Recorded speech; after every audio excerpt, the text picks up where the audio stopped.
Well, I'm talking to Michael Kliebenstein, who is our author previously of our Superfines book, but also now, Michael, you have written something very different, which is new for us as well, a work of fiction based, of course, in the classic car world. Tell us a bit about the book.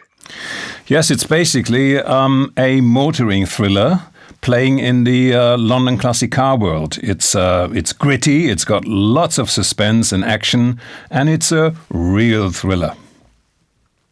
Wonderful. Well, it's an exciting read. I have read it before, and it's now currently being printed, of course. What inspired you to write a motoring novel in this way? Well, it's always been inside of me to write a story playing in London and something to do with classic cars. So it all came together when I sort of met a few people and I experienced a lot of wonderful situations. So I thought, it's got to be a book. I have to put it on paper. And then I met you, Philip, and you said, yes, I agree. Let's see if we can put it into a thriller, into fiction. And it's a fiction debut for me. But of course, I've done a lot of non-fiction books. Indeed, absolutely. How long did it take you to write this? Philip, it's been 4 years now, 2 years more than expected. It's been very difficult, I have to say, because originally I decided to have a multi-layered structure, storyline, and what you begin in the first 100 pages, you have to conclude in the last 100 pages, and it's quite demanding, actually.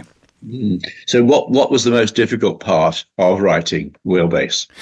You see, coming from non-fiction, the moment you create characters, you sculpture characters, people begin to talk and think and to interact with each other, you become a little bit a slave of your characters. They start talking to you and they are demanding things, and sometimes in the middle of the night you wake up and you say, I can't do this with you, because good people not always get the good things, and so they had a hard life with me, and it was very demanding to say again.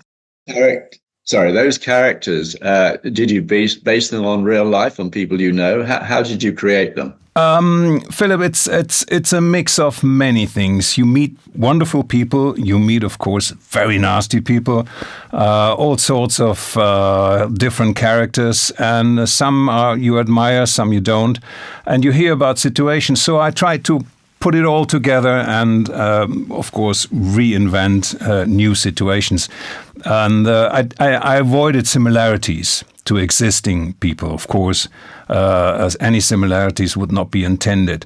But being in the classic car trade, of course, there are stories, and some of the stories are in the book. So some of them are real-life situations that you've experienced? Absolutely. There are some moments, like in the notary office, when the actual contract of the $70 million Ferrari deal is actually signed, and people start hitting at each other. They start confronting each other, and there's big shouting and all that. So I experienced that and a few other situations. That's exciting. I mean, there are some seriously nasty people involved, as well as the good guys. Yes. Yeah, that must have been interesting in real life. Your descriptions of driving many of the cars are terrific. I think they really help the book. They bring it to life. They are based on your experience, presumably. Well, thank you, Philip. I appreciate you saying that.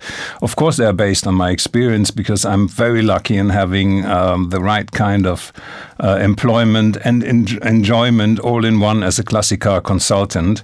And I get to drive many, many beautiful and valuable cars. But not only that, the book contains not only the heavy Ferraris, but all sorts of normal cars, as you would say. And I just like classic cars, and I like driving them and experience them. Absolutely. We have that very much in common. Who are the writers that you admire, the fiction writers? I'm not really into current fiction novels.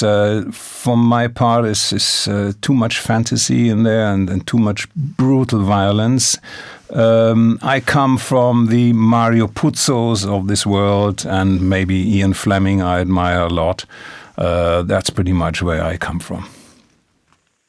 That's very appropriate, as we are just publishing our first James Bond book in all the vehicles, land, sea, and air.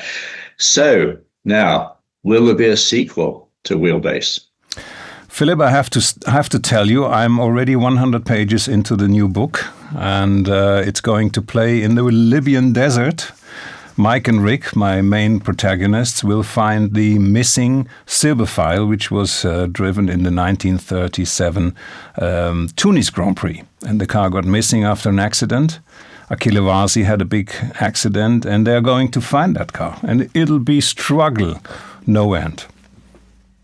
How exciting, how interesting. Well, that's wonderful. Well, we are absolutely thrilled to be publishing Wheelbase, and we look forward to further editions in the future. That's even more exciting. So terrific. Michael, very well done. Fabulous to work with you again. This is all very, very exciting. Thank you very much, Philip, for having me.